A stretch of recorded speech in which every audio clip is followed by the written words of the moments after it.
Mesdames, Messieurs, bonjour, bienvenue dans cette nouvelle édition de JT OVNI en France. JT OVNI en France, c'est l'actualité des différentes observations d'OVNI qu'il y a eu en France dernièrement. Enregistré avec Rémi Fauchereau, reporter du département de l'Yonne et également des départements limitrophes. Bonjour Rémi. Bonjour Gilles. Nous sommes actuellement dans l'Aube, mais où Rémi? À la forêt d'Orient, au lac d'Orient, à Géraudot.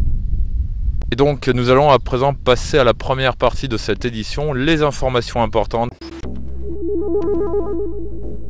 Les 1er, 2 et 3 juillet 2016 se déroulera le 51e anniversaire de l'affaire de Valençol, organisé par le CROPS, le Café de l'Inexpliqué et l'association Les Mémoires Vivantes du plateau de Valençol. Au programme, exposition, photos avec documents historiques sur l'événement, reconstitution de l'OVNI dans le champ de Maurice Mas, vente de livres sur l'ufologie, conférence dans la salle Tardieu, boulevard Frédéric Mistral, sous la mairie de Valençol. Ainsi, le vendredi 1er juillet à 15 h, une conférence de Pascal Fechner, de la philosophie antique à l'ufologie. Le samedi 2 juillet, conférence à 15 h, Gilbert Attard et Monique Ducrops, technologie des dieux et artefacts de l'impossible. Et le dimanche 3 juillet à 10h30, je ferai une conférence sur Valençol vue par les ufologues 2. Et à 15h30, il y aura donc la table ronde des conférenciers autour du phénomène OVNI. Je rappelle que les conférences sont gratuites, donc rendez-vous le week-end prochain sur Valençol pour le 51e anniversaire de cette affaire. Alors Rémi, aujourd'hui on a reçu Sylvain Matisse, donc des sites Investigation UFO et Sciences, Investigation Océanographique et OANI, ainsi que Webmaster de la médiathèque ufologique, mais aussi de Paranormal à la Une, et ERA du blog Area 51 blog. Donc Sylvain Matisse, donc auteur du livre OANI OVNI, enquête, méthode et réflexion. Alors comment as-tu perçu Sylvain dans sa démarche sur les OANI? Sylvain a fait un travail de recherche très important.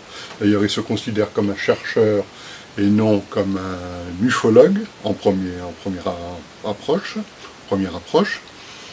Et donc, ça a été passionnant de l'écouter. Il parle beaucoup, il a beaucoup de choses à dire, mais il est très, très logique, il suit beaucoup toutes ces idées. C'est très intéressant de l'écouter.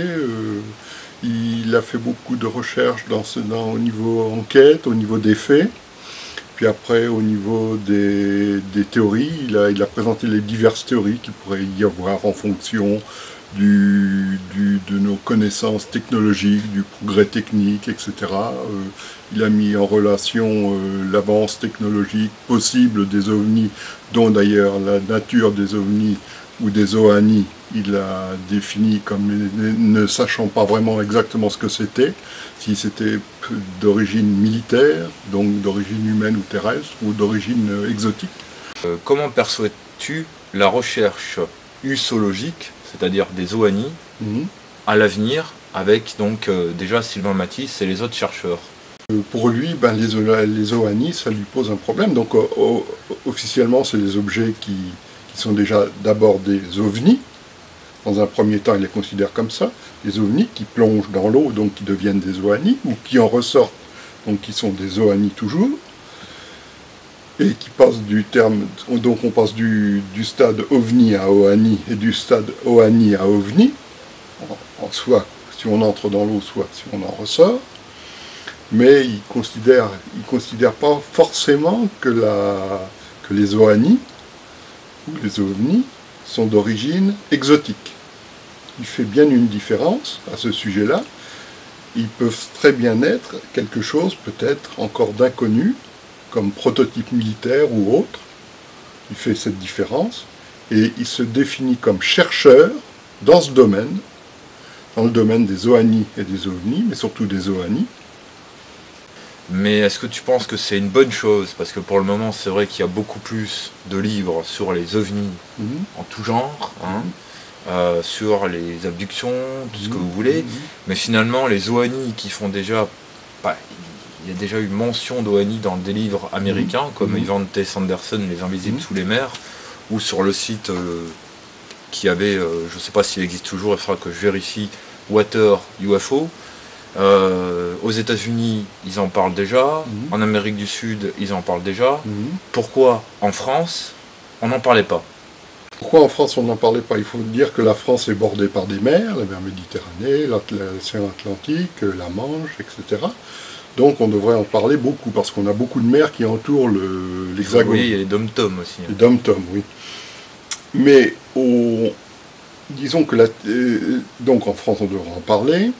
On a une marine importante. Il y a eu des cas dans la marine française qui ont été rapportés. Je pensais même déjà à Michel Figuet, qui en avait rapporté quelques-uns. Il y a des sous-marins aussi qui entendent des bruits un peu bizarres. Donc certains, on avait dit que ça pouvait venir d'objets quelconques, mais dont on n'arrivait pas à trouver la nature de ces objets. On n'a pas identifié les sons, donc il y a aussi des bruits sous-marins, comme on a des bruits terrestres qui sont non identifiés. Mais d'une manière générale, au niveau de la planète entière, si on veut bien considérer le problème sous cet angle-là, il ne faut pas oublier que les 2/3 de la planète, ce sont des mers. Si sur un territoire terrestre, il y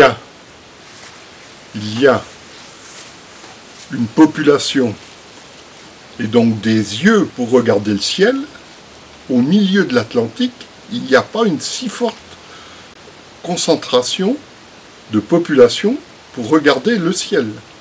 Donc, il est possible qu'il y ait autant d'OANI, ou tout du moins d'OVNI, qui survolent les océans, mais qu'il n'y ait personne pour non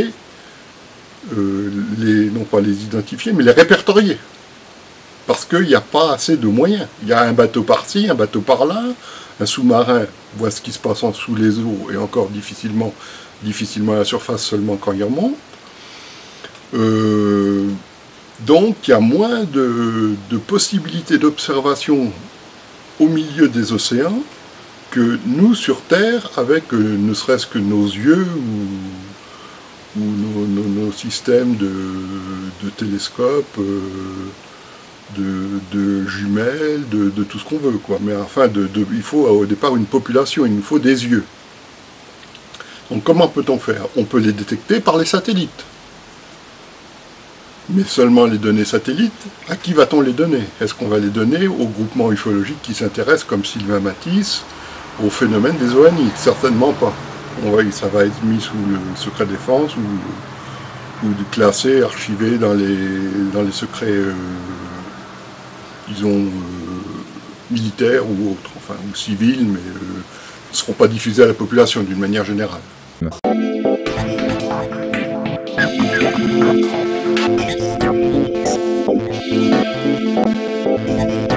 Mesdames et messieurs, bonjour, je suis Gaëtan Bovy, directeur du réseau d'enquête ufologique belge et directeur de la web TV UFO Wallonia. Bienvenue dans cette astuce de veilleur où aujourd'hui je vais vous présenter les différents repères en cas d'observation. Les repères sont très importants pour les enquêtes ou pour analyser vos observations. Simplement pourquoi? Parce que si on n'a pas de repères dans l'environnement par rapport au phénomène qui a été filmé, photographié, observé par le témoin, eh bien il est très difficile par après pour les enquêteurs de pouvoir mesurer son élévation dans le ciel, mais aussi son hauteur et sa dimension, si c'est possible. Donc là, le problème, c'est que beaucoup de témoins se focalisent, que ce soit en vidéo ou en photo, sur uniquement le phénomène, mais pas ce qui est autour. Et le problème qu'ils font aussi, c'est qu'ils font des zooms sur ce phénomène, et donc ils balayent totalement ce qui est à côté. Le problème, c'est que, comme je le dis, si on n'a pas un arbre, un bâtiment, une antenne, ou toute autre chose comme élément du paysage, eh bien, on ne va pas pouvoir déjà savoir où se trouve le phénomène, à part si le témoin nous l'explique, mais le problème, c'est que ce sera toujours approximatif. Et comme je le dis, on ne pourra pas mesurer par rapport à un phénomène dans l'environnement et par rapport au niveau du sol, la hauteur du phénomène, simplement. Alors si on n'a pas la hauteur du phénomène, et si on n'a pas une distance approximative, c'est pour ça qu'il faut toujours faire attention si éventuellement derrière le phénomène, il n'y a pas aussi un élément du paysage, ce qui nous permettra justement aux enquêteurs de pouvoir calculer sa dimension, sa hauteur et sa distance. Il y a aussi quelque chose qu'il faut savoir, c'est que si vous faites une photo du phénomène, une vidéo, mais que vous filmez que le phénomène, eh bien la vidéo ou la photo va selon moi, être quasiment inutilisables. Donc il faut toujours être prudent, que ce soit pour les veilleurs, les enquêteurs, les témoins, etc. potentiels, de regarder ce qu'il y a dans le champ de vision lors de l'observation. Alors ça peut être, comme je le dis, ça peut être le coin d'un toit, le dessus d'une allée d'arbres par exemple, ça peut être le dessus d'une antenne, ça peut être plein de choses. Maintenant, c'est vrai que s'il y a autre chose, s'il n'y a vraiment pas de repère, mais que par exemple, nous avons un avion qui passe dans le champ du phénomène, donc derrière ou devant, un avion, un oiseau, autre chose, enfin plutôt un avion on va dire. Si vous avez un avion qui passe dans le champ mais que vous n'avez pas les repères, à la limite c'est encore faisable de calculer. Pourquoi? Parce que il suffit de savoir où se trouvait l'avion. Donc là il faut absolument qu'on puisse avoir une trace radar de l'avion. À ce moment-là on pourra approximativement, mais c'est vraiment approximatif, on pourra savoir à peu près la position du phénomène, simplement, par rapport à l'altitude de l'avion et à sa distance. Et donc un conseil qu'il faut donner aux veilleurs, c'est que quand vous allez sur le terrain pour observer le ciel, y aller de préférence avant la tombée de la nuit, comme ça vous permet de vous installer et de voir les éléments qu'il y a dans le paysage et à l'horizon. Simplement que après, pendant la veillée, pendant la nuit, si vous observez quelque chose, ben ça vous permettra d'avoir les différents repères en visuel pour faire vos photos, vos vidéos, ou simplement faire votre rapport d'observation par après. Parce que comme je le dis, les enquêteurs ont absolument besoin de repères pour pouvoir enquêter correctement sur vos observations et analyser vos photos ou vidéos. Alors il faut noter quelque chose aussi qui est très important par rapport aux repères dans l'environnement, c'est la perception des distances. Alors c'est vrai que si maintenant, on va prendre l'exemple de la centrale nucléaire de Tihange par exemple, la centrale nucléaire de Tihange, si je sais qu'elle est à 2 km de moi, précisément, là, ça va me permettre aussi de pouvoir calculer les distances. Par contre, si vous avez affaire à un phénomène lumineux par exemple, qu'est-ce qui se passe? C'est que ce phénomène lumineux, eh bien, bien que vous ayez un point de repère, un phénomène lumineux, on ne sait jamais où il se trouve, à combien de kilomètres ou à combien de mètres. Et ça, c'est partout pareil, à moins que vous ayez un élément derrière, qui permette de savoir qui se situe entre un tel objet et un autre objet. Ça, c'est possible. Par contre, si vous n'avez rien derrière, le phénomène lumineux, vous pouvez penser qu'il se situe au-dessus de la centrale nucléaire, mais au final, il peut se trouver 10 km plus loin, simplement. Donc toujours faire attention à ça. Donc les repères n'aident pas toujours, à moins, comme je vous dis, d'avoir deux éléments à l'extérieur du phénomène, donc entre les deux. Il y a aussi différents témoins, voire des ufologues, qui dans le cadre d'études, ou parce qu'ils savent que certains ovnis survolent des sites bien précis, eh bien, pourraient lancer différentes théories par rapport à ce qu'ils ont observé. Donc imaginons encore une fois avec la centrale que le phénomène se situe à proximité, mais qui n'est pas forcément à proximité, finalement.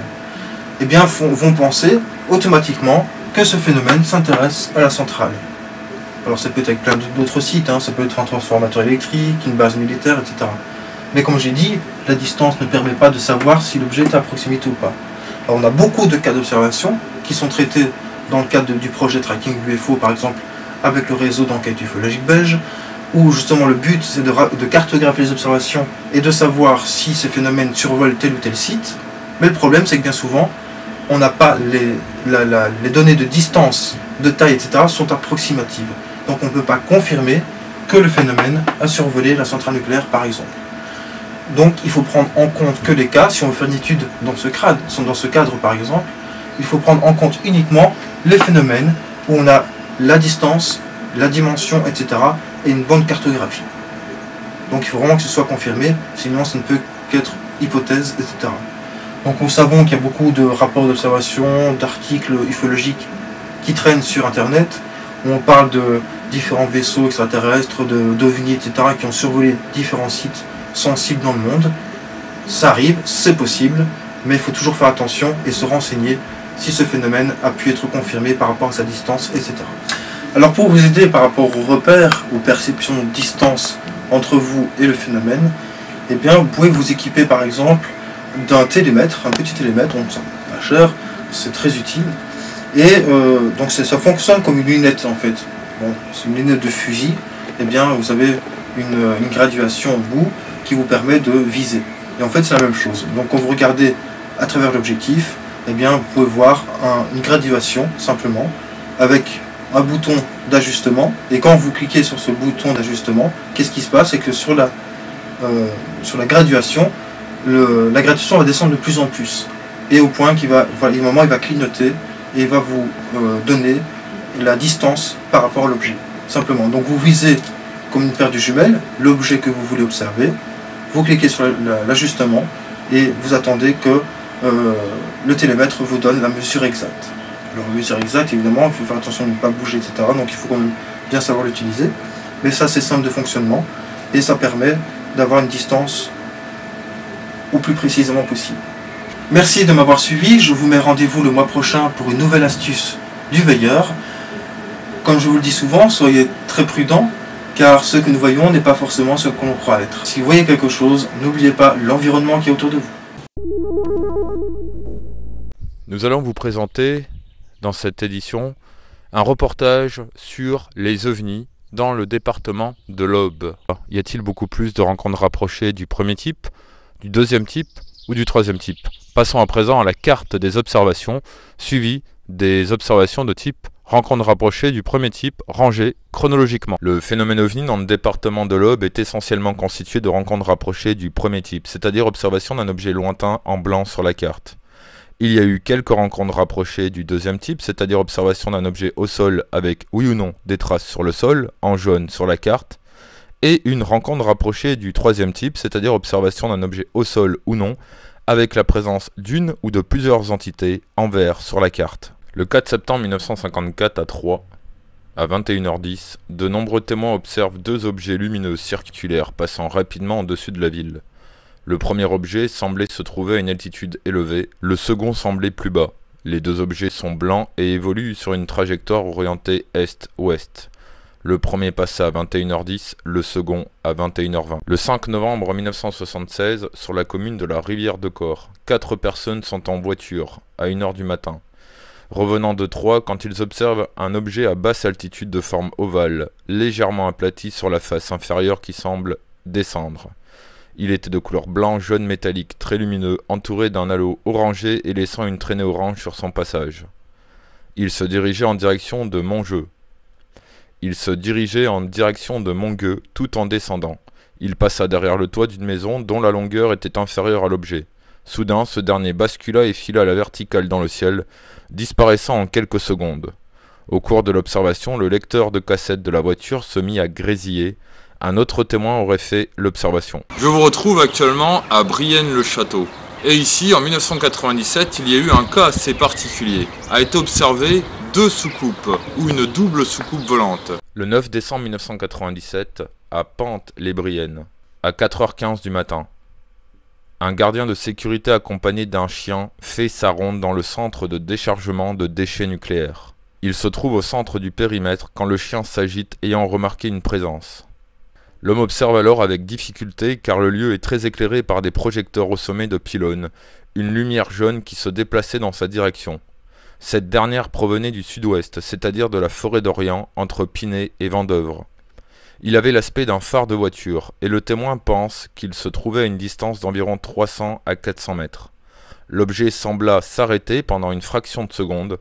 Une série de faisceaux lumineux partirent alors de ce dernier. Puis, il rebroussa chemin vers le sud-ouest. Le 4 janvier 1998, à la Rivière-de-Corps, à 18h45, le témoin se trouve sur le chemin de Maraille, quand il observe un objet en forme de triangle qui apparaît sur la gauche du témoin, parcourt une trajectoire de 7 cm à bout de bras avant de disparaître. L'objet fait 1 cm à bout de bras. Il est très coloré avec des teintes vives, non brillantes, rouge, orange, jaune mélangé. Vitesse 2 à 3 fois supérieure aux avions, déplacement du sud-sud-ouest vers le nord-nord-est. Le 14 août 1998, à Neuville-sur-Vanne, à 22h45, le témoin se trouve allongé sur un transat dans son jardin, à contempler le ciel lorsque passe à sa verticale un objet en forme de triangle plat ou d'assiette renversée, vu sur la tranche de couleur noire entourée d'une lumière jaune. La taille de l'objet fait un quart de la taille de la maison, soit 7 mètres. Sens de déplacement, sud vers nord, durée de l'observation, 3 secondes. Rémi Fauchereau, ufologue et reporter du département de l'Yonne, nous a signalé qu'il a reçu des témoignages dont les témoins étaient situés dans l'Yonne, mais où le phénomène était situé dans l'Aube. Passons à présent à ces cas d'observation. Je retrouve à présent Rémi Fauchereau sur les bords de la Seine, à Nogent-sur-Seine, où derrière on peut voir donc la centrale nucléaire. Alors tu as eu quelques cas d'observation d'OVNI dans l'Yonne, c'est-à-dire le département à côté, Oui. où les ovnis semblaient aller dans cette direction. Oui. Alors j'ai eu un cas intéressant qui s'est déroulé à proximité de Champigny-sur-Yonne, avant d'arriver à Champigny-sur-Yonne. Et donc la personne qui roulait en voiture, qui allait dans la direction de Champigny-sur-Yonne, soudainement a vu dans le ciel un objet de forme ovoïde, métallisé un peu, avec des hublots, 3 hublots, qui envoyaient une couleur blanche immaculée. Et l'objet s'est déplacé presque au-dessus de la voiture et la personne qui était accompagnée de sa fille, de sa jeune fille, a eu peur et donc se demandait ce que c'était. Là, à ce moment-là, suite peut-être à un effet électromagnétique de l'objet, le moteur s'est coupé et les phares se sont éteints. Là, elle a vraiment eu très peur, la personne, et sa fille aussi a eu très peur. Elle se demandait ce qui allait se passer, ce qui allait arriver. Et suite à ça, l'objet est parti dans la direction de Nogent-sur-Seine, c'est-à-dire de la centrale nucléaire. Et suite à ça, une fois que l'objet était parti, les phares de la voiture se sont rallumés et elle a pu remettre le contact et partir avec sa voiture. Et elle est partie assez vite, elle n'a pas suivi. L'objet est parti très vite en direction de la centrale de Nogent-sur-Seine. Et elle a suivi son chemin, et donc elle descendait sur, je crois, Sens ou quelque chose comme ça. J'ai eu un deuxième cas, où aussi du côté à proximité de la centrale de Nogent-sur-Seine, mais du côté entre Sens et Torigny-sur-Oreuze, par exemple, une personne m'a signalé que son père avait vu, il était sur la route, sur cette route-là, avait vu des raies lumineuses, mais des rectangles, hein, pas des spots comme en cône, en forme de cône, mais des raies lumineuses de différentes couleurs qui descendaient du ciel et c'était à proximité aussi de la centrale de Nogent-sur-Seine. Passons à présent aux rencontres rapprochées du deuxième type, c'est-à-dire observation d'un objet au sol avec oui ou non des traces sur le sol. En septembre 1963 à Troyes, à 15h30. L'observation ne s'est pas passée réellement à Troyes, mais sur la nationale 19, entre cette dernière ville et Provins. Le témoin est au volant en compagnie d'une autre personne, arrivant sur une zone dégagée. Ils observent un objet sur la droite de la route au-dessus des cultures. Il fait 7 cm à bout de bras et se trouve à une distance assez faible du sol. L'objet se détache nettement sur le fond du ciel, il est couleur aluminium. Un vague effet de brume est visible sous l'objet. Une rangée de hublots rectangulaires est visible sur l'objet. Le conducteur arrête sa voiture et reste ainsi 2 minutes à observer l'objet. C'est la passagère qui insiste pour partir, ce que fait le conducteur au plus vite. Le 25 mars 1974, à Haussay-les-Trois-Maisons, à 20h30, 2 cultivateurs observent un objet ovoïde qui évolue lentement à 1 mètre du sol. Apeurés, ils rentrent chez eux pour prendre des fusils. Quand ils reviennent, le phénomène a disparu. À l'emplacement de ce dernier, ils découvrent une marque. Il s'agit d'un cercle de 3,60 m de diamètre dans un champ de tournesol, dont les pieds sont brûlés au niveau de cette dernière. Et qu'est-ce qui s'est passé à l'Aubressol ? Un tonneau qui s'est envolé devant un témoin. Une personne un jour arrive, disons, sur une route qu'il ne connaît pas très bien, enfin, donc qui mène à la forêt d'Orient, où justement le réservoir Seine, c'est-à-dire l'actuel commence va se remplir, parce qu'il vient juste d'être créé. Il va donc aider un cousin à récupérer un bois qui va être englouti. Et donc il va refaire le bois. Sur la route, d'un seul coup, il voit une espèce de citerne d'eau très, très brillante, quasiment étincelante dans le soleil levant. Il dit tiens, les vaches du coin, elles n'auront pas soif. Et puis il ne sait pas pourquoi, il s'arrête. Il s'arrête, il laisse le moteur tourner de sa voiture, une Ami 6. Et il descend, et il va faire quelques pas. Faut dire qu'elle est quoi, 50 mètres. Donc dans un chemin. Quand même, cette citerne, la présence m'intrigue. Il fait quelques pas encore, et d'un seul coup, la citerne brûle dans le ciel. Alors là, lui, il s'enfuit, saute dans sa voiture, démarre, et il ne retire pas le frein à main. Il va se réfugier, heureusement, chez son cousin, pas très loin, à 2 km plus loin, donc au premier bourg qui suit, à Doch.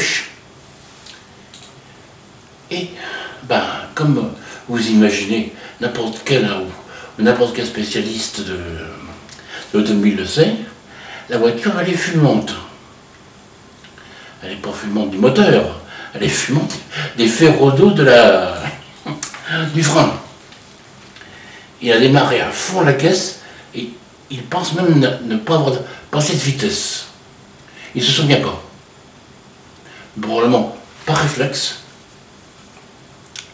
Il n'avançait pas. Il arrivait à avancer difficilement. Il s'en rendait compte de rien, il s'en foutait. Il fonçait. Naturellement, le cousin le voulait voir arriver dans un état épouvantable. Il ne veut absolument rien dire. Et il mettra 3 semaines avant de retourner à l'emplacement.